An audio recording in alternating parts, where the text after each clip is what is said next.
with the mildest of symptoms, please stay home and get tested. Follow the health advice. Follow the health advice. But what the New South Wales government does is rely on the health advice. You follow the health advice. If we follow the advice, we will all be okay. Oh, well, what I do is follow the health advice. With all due respect, I'll follow the health advice rather than the advice of my political colleagues. Follow the health advice, says Gladys Berejiklian at every press conference. But is Gladys herself following the health advice? We've been asking the New South Wales Premier for days, for weeks now, can you please tell us what the actual health advice is?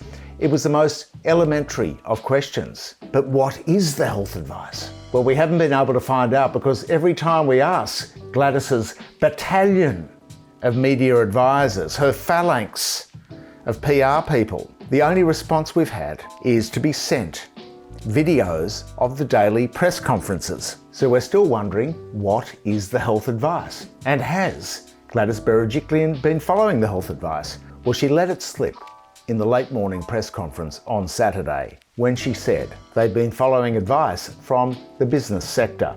What I know is that we have some of the best health experts, and not just health experts, but best advisors and contributions from the private sector, from business, contributing to the New South Wales government's ability to make decisions. And I have full confidence in the experts we rely on, and they have stood New South Wales in good stead. Clearly they have not put New South Wales in good stead. In fact, they've endangered the entire country of Australia. Medical experts were begging for a lockdown. They were ignored. They were ignored because Gladys had burnished her reputation in the media and in political circles as a gold standard, as having a gold standard approach to COVID management, to COVID outbreaks. She was badged earlier on as the woman that saved Australia on the front cover of the Australian Financial Review magazine. Now, of course, we know that she is the woman who put Australia at risk by not locking down quickly enough. We still need to know, what is the health advice? What was the health advice at the time when people were calling for a lockdown?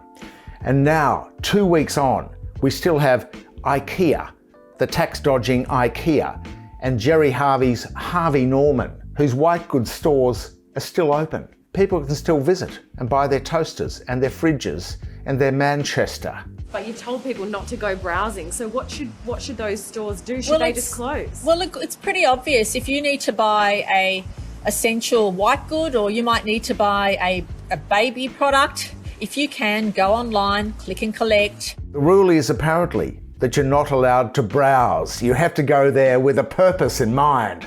I am going to go and buy a new Mixmaster because that is essential for my kitchen. Now, of course, all this is going to come back to bite Gladys, but it'll come back to bite all of us as well because it will only extend the lockdown. That is what the medical experts say. It looks increasingly likely that Limo Man, the limousine man who was patient zero in this outbreak at Bondi, is in fact not patient zero. We have a story about that by Callum Foote on the website. Who is patient zero then? Is it a Liberal Party donor? Is it somebody at the golf club on the North Shore? We don't know, but we can fairly be sure now that we cannot trust the New South Wales data, and we don't know what the health advice is still. I mean, these politicians, we pay them. They are meant to serve us. They're stewards of our resources, and yet they hide stuff, they spin stuff, they act in the interests of large institutions which don't even vote. It took them 10 hours to shut down a building site, a multiplex operated building site in Circular Quay. 10 hours after 2 cases of COVID were reported at 7:30 in the morning. I mean, who is making the decisions here? Is there a plan? Or is it a Scott Morrison plan, a 4-part plan to have a plan to deal with COVID? We follow the 4-stage strategy. What's that? A standard Foreign Office response in a time of crisis. In stage 1, we say nothing is going to happen. Stage 2, we say something may be going to happen, but we should do nothing about it. In stage 3, we say that maybe we should do something about it, but there's nothing we can do. Stage 4, we say maybe there was something we could have done, but it's too late now. To come back to the point, what is the health advice? The daily press conference from Gladys does not even detail what the health advice is. It's just a lot of waffle, which blames the victims, us. What will determine how quickly we get out of the lockdown is what each individual does. And it does come down to a handful of people. And we need to all take individual responsibility. Listen to the messages from the Chief Health Officer. It's up to whether all of us choose to do the right thing and stick by the rules. The most recent examples of COVID that we're seeing are people gathering together when they shouldn't be. And we just need people to follow the information we're providing. Thank you. And the length of this lockdown is up to each and every one of us. It's a daily exercise in victim blaming. It's the people's fault. It's the people who need to pay their mortgages, who need to go to work, who need to put food on the table for their families. It's their fault that we're in this lockdown. It's certainly not the fault of the government that was slow to lock down, or the federal government that has so badly bungled the vaccine rollout that Australia lags the world. It's just a constant game of public relations, a game of shirking responsibility. Gladys says that the government takes the health advice. Gladys, how is it possible to take both the health advice and the advice from the private business sector? These are antithetical. They are the opposite. The businesses want to stay open.